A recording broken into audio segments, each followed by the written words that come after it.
সুপ্রিয় শিক্ষার্থী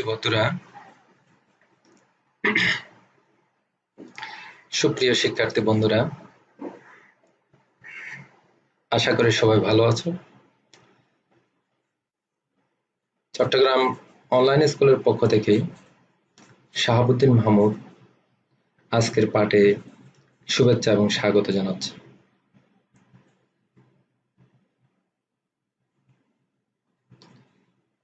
যথারীতি আমি অষ্টম শ্রেণীর বাংলাদেশ ও বিশ্ব পরিচয় নিয়ে তোমাদের সামনে উপস্থিত হয়েছি। আশা করি তোমরা বই, খাতা এবং কলম নিয়ে পাঠ গ্রহণের জন্য অপেক্ষা করতেছো।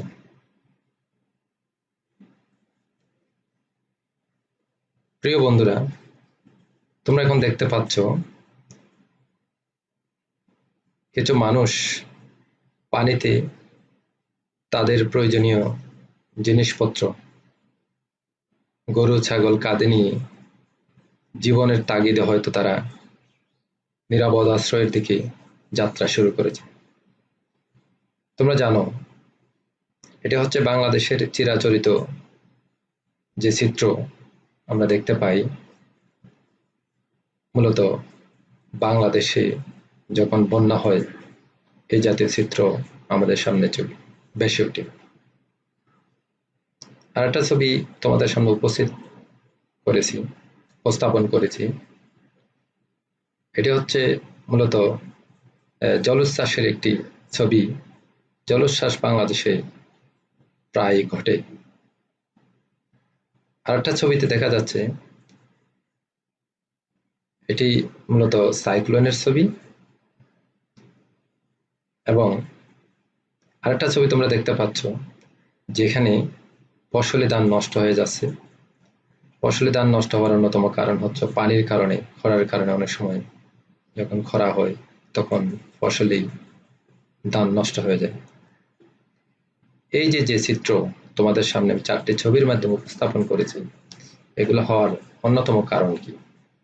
প্রিয় বন্ধুরা, তোমরা জানো এগুলো হওয়ার অন্যতম কারণ হচ্ছে বিশ্বের তাপমাত্রা বৃদ্ধি পেয়ে যাচ্ছে, তাপমাত্রা বৃদ্ধি পাচ্ছে।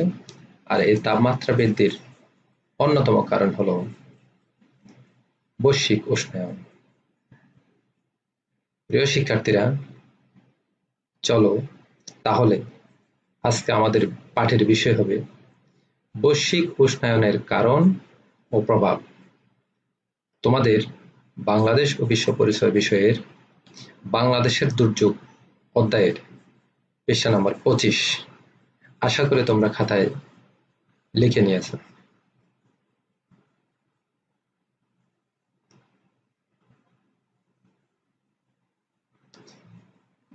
প্রিয় শিক্ষার্থীরা, এই পাঠ শেষে আমরা বলতে পারবো বা জানতে পারবো বৈশ্বিক উষ্ণায়ন কি।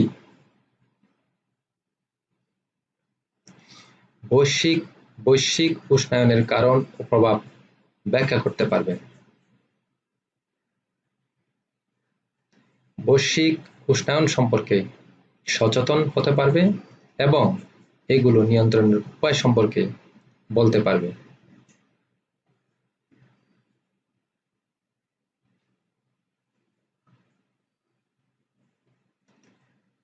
প্রিয় শিক্ষার্থীরা, আমি এখন কিছু ছবি তোমাদেরকে দেখাবো।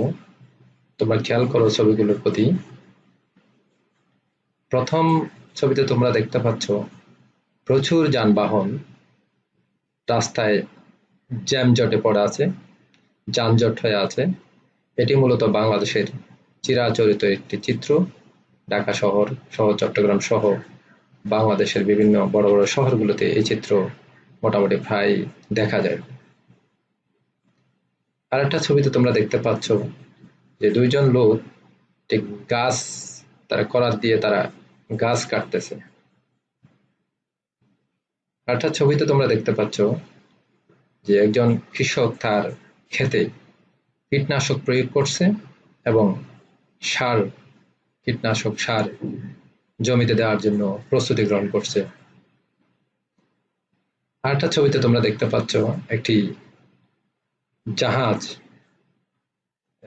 সাগরে প্রচন্ড রকম কালো ধোঁয়া নির্গত করছে। একটা ছবি তোমরা দেখতে পাচ্ছ, গাছ কেটে নির্মাণ কাজ পরিচালনার জন্য, ঘরবাড়ি বা অন্য কোনো স্থাপনা তৈরির জন্য তারা প্রস্তুতি গ্রহণ করছে। বৃক্ষ নিধনের যে চিত্র, বাস্তব চিত্র, যেটি অসচেতনতার কারণে আমরা গাছকে নিধন করছি। আরেকটা ছবিতে তোমরা দেখতে পাচ্ছ গাড়ির কালো ধোঁয়া নির্গত হচ্ছে, যানবাহনের কালো ধোঁয়া।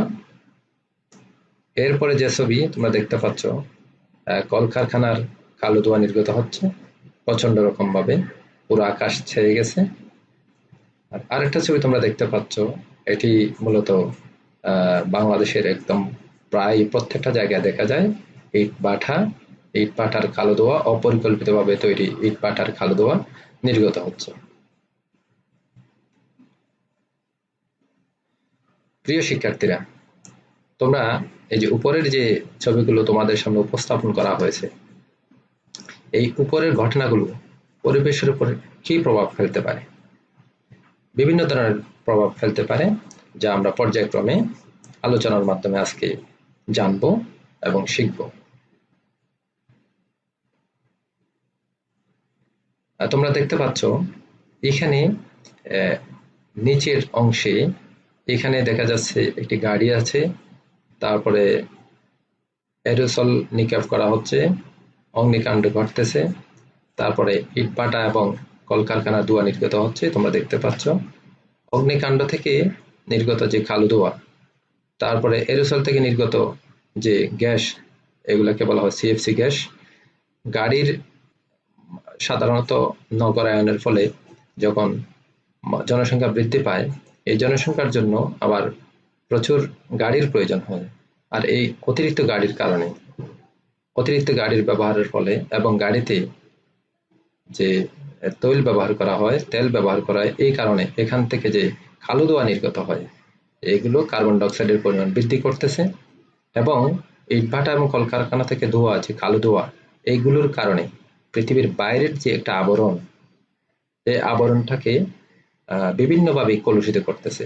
এই কারণে গ্যাসের আস্তরণটা এই জায়গায় বৃদ্ধি পাচ্ছে। অর্থাৎ যে মূলত পৃথিবীর যে বাইরের যে স্তর আছে, এই বাইরের স্তরটাকে দূষিত করতেছে। আমি তাহলে তোমাদেরকে যদি প্রশ্ন করি, তাহলে বৈশ্বিক উষ্ণায়ন কি? তোমরা ইতিমধ্যে জেনেছো বৈশ্বিক উষ্ণায়ন হলো, আমি বলবো খাতায় লিখে নেবেন, বৈশ্বিক উষ্ণায়ন হচ্ছে প্রাকৃতিকভাবে সৃষ্ট কিছু গ্যাস এবং মনুষ্য সৃষ্ট বিভিন্ন কর্মকাণ্ডের ফলে পৃথিবীর বায়ুমণ্ডল উত্তপ্ত হচ্ছে, একে বলে বৈশ্বিক উষ্ণায়ন। মূলত পৃথিবীর বায়ুমণ্ডল উত্তপ্ত হওয়ার কারণে, যে তোমরা জানো যে আমাদের যে মেরু অঞ্চলে যে বরফ আছে, এবং এই বরফগুলো গলে সমুদ্রের উচ্চতা বৃদ্ধি পাচ্ছে, এবং সমুদ্রের উচ্চতা বৃদ্ধি পাওয়ার কারণে বাংলাদেশ সহ বিশ্বের যে উপকূলবর্তী এলাকাগুলো আছে, এই এলাকাগুলো প্লাবিত হতে পারে, জলোচ্ছ্বাস সৃষ্টি হতে পারে। ফলে অদূর ভবিষ্যতে হয়তো দেখা যাবে যে উপকূলবর্তী এলাকাগুলো যে পৃথিবীর পানিতে তলিয়ে যেতে পারে। প্রিয় শিক্ষার্থী বন্ধুরা, যে বৈশ্বিক উষ্ণায়নের কারণ সম্পর্কে আমাদেরকে জানতে হবে, কারণ আমরা যদি এই বৈশ্বিক উষ্ণায়নের কারণ জানতে পারি, তাহলে এই কারণ জেনে এটার প্রভাব কি, প্রভাব জেনে আমরা প্রয়োজনীয় পদক্ষেপ গ্রহণ করতে পারি। প্রিয় বন্ধুরা, আশা করি তোমরা খাতায় লিখতেছো। এখন আমরা জানবো বৈশ্বিক উষ্ণায়নের কারণ। আগেই বলেছি প্রাকৃতিকভাবে সৃষ্ট গ্যাস এবং মনুষ্য সৃষ্ট গ্রিন হাউস গ্যাসের কারণে বৈশ্বিক উষ্ণায়ন হয়। প্রিয় শিক্ষার্থী বন্ধুরা, তোমরা জানো যে বায়ুতে যে অক্সিজেন এবং নাইট্রোজেন আছে এবং অল্প পরিমাণ কিছু কার্বন ডাই অক্সাইড, মিথেন ও নাইট্রাস গ্যাস আছে। এছাড়া জলীয় বাষ্প ও ওজোন গ্যাস আছে। বিভিন্ন ধরনের মনুষ্য সৃষ্ট কারণে এগুলো আস্তে আস্তে দূষিত হয়ে যাচ্ছে এবং বায়ুমণ্ডল আস্তে আস্তে উত্তপ্ত হয়, আর উত্তপ্ত হওয়ার কারণে মূলত বৈশ্বিক উষ্ণায়ন ঘটে। এই বৈশ্বিক উষ্ণায়নের মনুষ্য সৃষ্ট যে কারণ, এই কারণগুলো সম্পর্কে আমরা জানবো। তোমরা পর্যায়ক্রমে খাতায় অবশ্যই লিখে নেবে। তোমরা দেখতে পাচ্ছ সিএফসি। সিএফসি মানে হচ্ছে ক্লোরোফ্লোরোকার্বন। এইচসিএফসি হচ্ছে কি হাইড্রোক্লোরোফ্লোরোকার্বন। হ্যালন, এগুলো হচ্ছে এক প্রকার গ্যাস। গত 100 বছরে বায়ুমণ্ডলে এই গ্যাসগুলোর পরিমাণ বৃদ্ধি পেয়েছে। কার্বন ডাইঅক্সাইডের পরিমাণ বেড়েছে প্রায় 25 ভাগ, নাইট্রাস অক্সাইডের পরিমাণ বেড়েছে 19 ভাগ, এবং মিথেন গ্যাসের পরিমাণ বেড়েছে প্রায় 100 ভাগ। আমি আবার বলতেছি, গত 100 বছরে বায়ুমণ্ডলে বেড়েছে কার্বন ডাইঅক্সাইড 25 ভাগ, নাইট্রাস অক্সাইড 19 ভাগ ও মিথেন গ্যাস 100 ভাগ। প্রিয় শিক্ষার্থী বন্ধুরা, এই গ্যাসগুলো বৃদ্ধি পাওয়ার কারণে পৃথিবীর বাইরের যে ওজোন স্তর আছে, এই ওজোন স্তরটা মারাত্মকভাবে ক্ষতিগ্রস্ত হচ্ছে, যার কারণে সূর্য থেকে আগত যে অতি বেগুনি রশ্মি, এই বেগুনি রশ্মি শোষণ করার যে ক্ষমতা সেটা আস্তে আস্তে হারিয়ে ফেলতেছে, যার কারণে পৃথিবীর অনেক বেশি ক্ষতি, মানব জাতির জন্য অনেক বেশি ক্ষতি হচ্ছে। আমরা ওই স্তরটি সম্পর্কে একটু জানবো। তোমরা আরেকটি চিত্র তোমরা এখন দেখতে পাচ্ছ। এখানে আমি তোমরা দেখতে পাচ্ছ যে ভূপৃষ্ঠের কাছাকাছি যে স্তরটা আছে, এই স্তরটা হচ্ছে মূলত এই স্তরটির নাম হচ্ছে ট্রপোস্ফিয়ার। এটি মূলত 1 থেকে 10-12 কিলোমিটার পর্যন্ত বিস্তৃত। এর উপরের যে স্তর আছে, এই স্তরের নাম হচ্ছে স্ট্র্যাটোস্ফিয়ার। এটি প্রায় 30 কিলোমিটার পর্যন্ত বিস্তৃত, 10 থেকে 30 কিলোমিটার। তোমরা অবশ্যই খাতায় লিখে নেবে। এরপরের যে উপরের যে স্তর আছে, এই উপরের স্তর হচ্ছে কি, মানে এই স্তরগুলো তো মূলত পৃথিবীর চারপাশেই ঘিরেই অবস্থিত। মেসোস্ফিয়ার, এই স্ফিয়ারটা হচ্ছে কি, এই স্তরটা হচ্ছে মূলত 30 থেকে 50 কিলোমিটার পর্যন্ত বিস্তৃত। তার পরবর্তী স্তর হচ্ছে তোমরা দেখতে পাচ্ছ থার্মোস্ফিয়ার। এই স্তরটি মূলত 50 থেকে প্রায় 400 কিলোমিটার পর্যন্ত বিস্তৃত। এর পরবর্তী স্তর হচ্ছে কি প্রায় 400 কিলোমিটার বা তার ঊর্ধ্ব, যেগুলা এটাকে এক্সোস্ফিয়ার বলা হয়। তাহলে আমরা যে মূলত যে কথাটা বলছিলাম, আমাদের যে ট্রপোস্ফিয়ার, যা ওজোন স্তর, যেটা এই স্তরটা ক্ষতিগ্রস্ত হওয়ার কারণে মানব জাতির জন্য অনেক বেশি ক্ষতিকর। এই জন্য আমাদেরকে সচেতন হতে হবে। প্রিয় শিক্ষার্থী বন্ধুরা, বৈশ্বিক উষ্ণায়নের অন্যান্য আরো বেশ কিছু কারণ আছে, এগুলো আমরা পর্যায়ক্রমে জানব। তোমরা জানো আমরা প্রতিনিয়ত বেশ কিছু আমাদের যে দৈনন্দিন কাজকর্ম করতে গিয়ে আমাদেরকে টিভি, ফ্রিজ সহ এরোসল বিভিন্ন ধরনের আমরা কিছু উপকরণ আমরা ব্যবহার করি। এই ব্যবহার্য দ্রব্য থেকে সৃষ্ট গ্রিন হাউস গ্যাসের কারণে ওজোন স্তর ক্ষতিগ্রস্ত হয়। আর এই ওজোন স্তর যখন ক্ষতিগ্রস্ত হয়, তখন ওই ওজোন স্তরটা কি, এটাও আমাদেরকে জানতে হবে। এই ওজোন স্তর হচ্ছে সূর্যের অতি যে বেগুনি রশ্মি আছে, এই বেগুনি রশ্মি শোষণ করে জীবের জগৎকে রক্ষা করে। আর এই ওজোন স্তর ক্ষয়ের কারণে ভূপৃষ্ঠ অতি বেগুনি রশ্মির প্রভাব 5% বৃদ্ধি পাচ্ছে। আশা করি শিক্ষার্থীরা তোমরা বুঝতে পেরেছো। অর্থাৎ এখানে হচ্ছে কি একটা বিষয়, একটা কারণ আরেকটা কারণের সাথে একদম ওতপ্রোতভাবে জড়িত, সংশ্লিষ্ট বলা যায়। কারণ আমাদের যে ব্যবহার্য যে দ্রব্য সামগ্রী, এই দ্রব্য সামগ্রীর কারণে যে গ্রিন হাউস গ্যাসের যে ওজোন স্তর ক্ষতিগ্রস্ত হয়। আর এই ওজোন স্তর যে আমাদেরকে যে বৈশ্বিক মূলত যে সূর্যের যে বেগুনি রশ্মি, এই বেগুনি রশ্মি যে আমাদেরকে যে রক্ষা করে, সেটার ক্ষতি করে।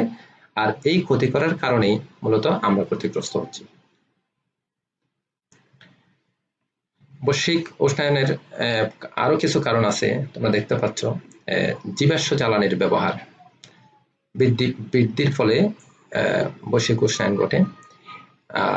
অনেক উন্নত দেশ তোমরা জানো পারমাণবিক চুল্লি তারা তৈরি করে। এই পারমাণবিক চুল্লির যে বর্জ্য, এই বর্জ্যগুলো বিভিন্ন ধরনের নদী, খাল, বিল এবং সাগরে যখন নিক্ষেপ করা হয়, তো ফলে পরিবেশ দূষিত হয়। শিল্প কারখানার যে কালো ধোঁয়া, পারদ, সীসা, আর্সেনিক ইত্যাদি। সমুদ্রে তেজস্ক্রিয় বর্জ্য নিক্ষেপ, খাল, নদী ভরাট এবং এতে বর্জ্য নিক্ষেপ, বৃক্ষ নিধন বা বন উজাড়, নগরায়ন, যানবাহনের কালো ধোঁয়া। আরো কিছু কারণ আছে, তোমরা খাতায় লিখে নাও শিক্ষার্থী বন্ধুরা।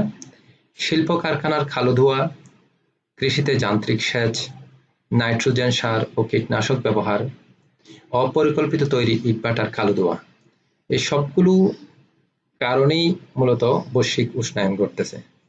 প্রিয় শিক্ষার্থীরা, আমরা দেখব তোমাদের বইতে আমি পিডিএফ একটা ফাইল ওপেন করে তোমাদেরকে তোমাদের বইয়ের যে বর্ণনা আছে এই যে বৈশ্বিক উষ্ণায়নের কারণ সেটা তোমাদেরকে দেখানোর চেষ্টা করব। তোমরা আশা করি খাতা খুলে একবার পড়ে নেবে।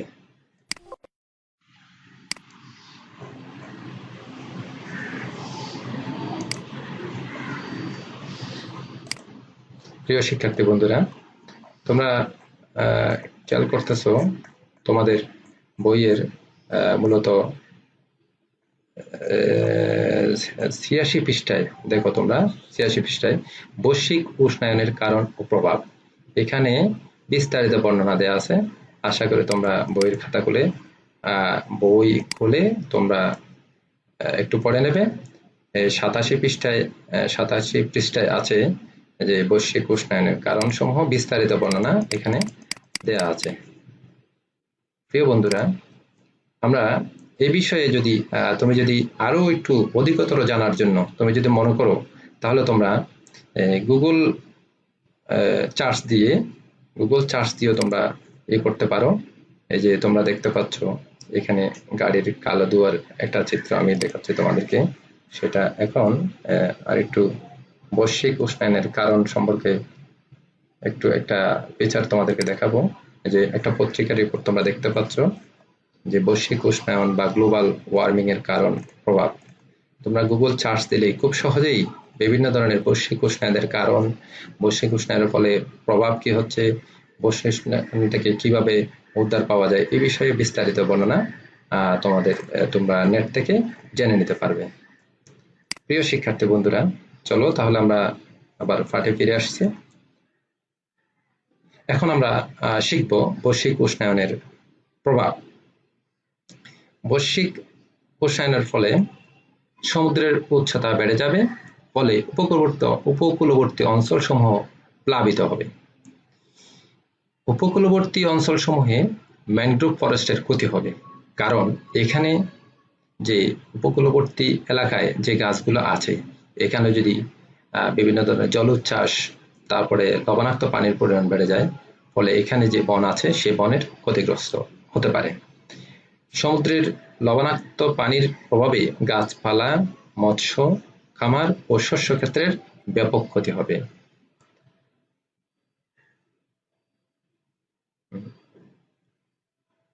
নেক্সট তোমরা দেখতে পাচ্ছ সমুদ্রের সুন্দরবনের জীববৈচিত্র্য ধ্বংস হবে। ইতিমধ্যে প্রায় বাংলাদেশের যে সুন্দরবন আছে, এই সুন্দরবনের প্রায় 1/4 বন নষ্ট হয়েছে। জমির উর্বরা শক্তি কমে যাবে। তোমরা জানো বাংলাদেশের যে পরিমাণ যে জমি আছে যেখানে আমরা চাষাবাদ করি, এই চাষাবাদকৃত জমির মধ্যে কীটনাশক ঔষধ এবং সার প্রয়োগের ফলে জমির উর্বরতা শক্তি ইতিমধ্যে কমে গিয়েছে। মিঠা পানির মাছ ইতিমধ্যে হারিয়ে গেছে বললেই চলে। আর জীবিকার টানায় মানুষ যখন শহরে গমন করে, আর এই শহরে গমন করার ফলে শহরে মানুষের চাপ বৃদ্ধি পাচ্ছে। আর যে শহরে যে মানুষের চাপ যে বৃদ্ধি পাচ্ছে, এই অতিরিক্ত জনসংখ্যার জন্য প্রচুর পরিমাণে গাড়ির প্রয়োজন হচ্ছে, এবং এই গাড়ির কাল ধোয়ার ফলেও বৈশ্বিক উষ্ণায়নের প্রভাব আমরা দেখতে পাচ্ছি। জোয়ার এবং জলোচ্ছ্বাসের সৃষ্টি, নিম্নচাপের কারণে সাইক্লোনের তীব্রতা বেড়ে যাবে।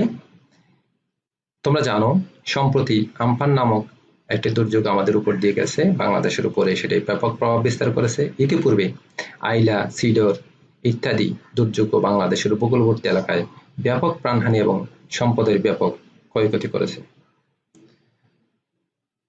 প্রিয় শিক্ষার্থীরা, আমরা এই যে বৈশ্বিক উষ্ণায়নের যে প্রভাবের কথা বলছিলাম, এই প্রভাব আমরা একটু গুগল সার্চ দিয়ে আরেকটু দেখতে পারি।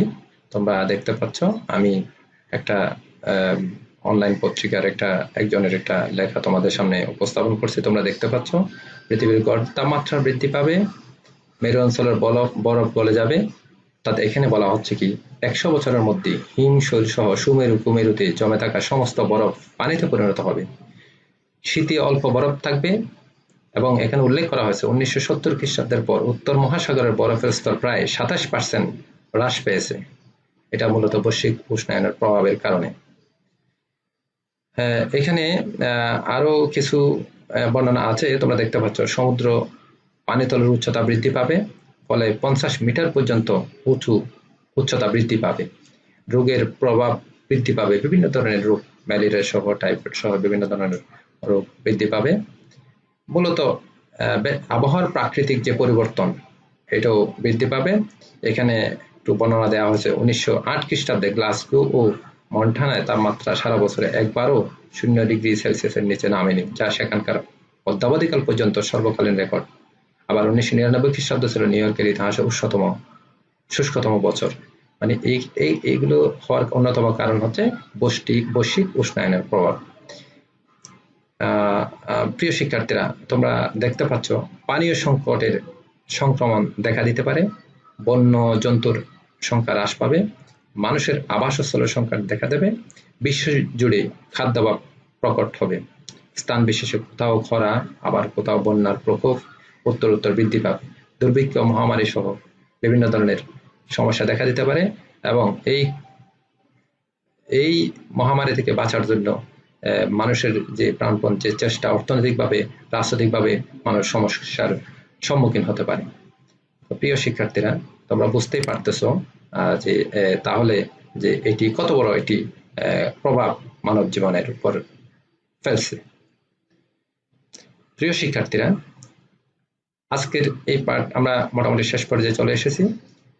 আমরা যথারীতি কিছু মূল্যায়ন প্রশ্ন করব, আশা করি তোমরা সাথে সাথে খাতায় লিখে নেবে। বৈশ্বিক উষ্ণায়ন কি? ইতিপূর্বে তোমাদেরকে উত্তর বলে দেওয়া হয়েছে, তোমরা ইতিপূর্বে লিখেছ। বৈশ্বিক উষ্ণায়ন কি? প্রাকৃতিকভাবে সৃষ্ট কিছু গ্যাস এবং মনুষ্য সৃষ্ট কারণে যে পৃথিবীর যে উষ্ণতা বৃদ্ধি পাচ্ছে, এটাকে বৈশ্বিক উষ্ণায়ন বলে। বৈশ্বিক উষ্ণায়নের দুটি কারণ। বৈশ্বিক উষ্ণায়নের দুটি কারণ তোমরা বুঝেছো, যে কার্বন ডাইঅক্সাইডের পরিমাণ বেড়ে যাচ্ছে, নাইট্রাস মিথেন গ্যাসের পরিমাণ বেড়ে যাচ্ছে এবং সিএফসি গ্যাসের পরিমাণ বাতাসে বৃদ্ধি পাচ্ছে। বৈশ্বিক উষ্ণায়নের দুটি প্রভাব, ইতিপূর্বে বেশ কিছু প্রভাবের কথা বলেছি। তার মধ্যে গুরুত্বপূর্ণ যেটা আমরা বলেছি সেটা হলো কি, বাংলাদেশ সহ উপকূলবর্তী দেশগুলো বৈশ্বিক উষ্ণায়নের প্রভাবে জলোচ্ছ্বাসের কারণে ডুবে যেতে পারে।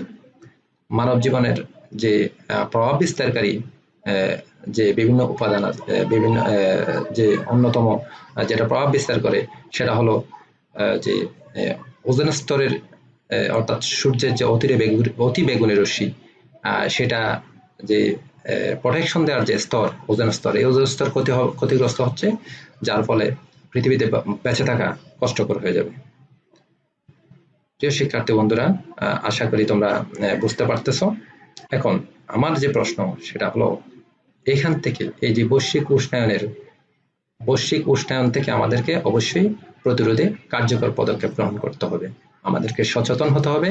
অর্থাৎ যেসব কারণে বৈশ্বিক উষ্ণায়ন সৃষ্টি হচ্ছে, এই উষ্ণায়নকে কিভাবে প্রতিরোধ করা যায়, অর্থাৎ যেগুলোতে বৈশ্বিক উষ্ণায়ন ঘটে সেইগুলো প্রতিরোধে অর্থাৎ কার্যকর পদক্ষেপ আমাদেরকে গ্রহণ করতে হবে।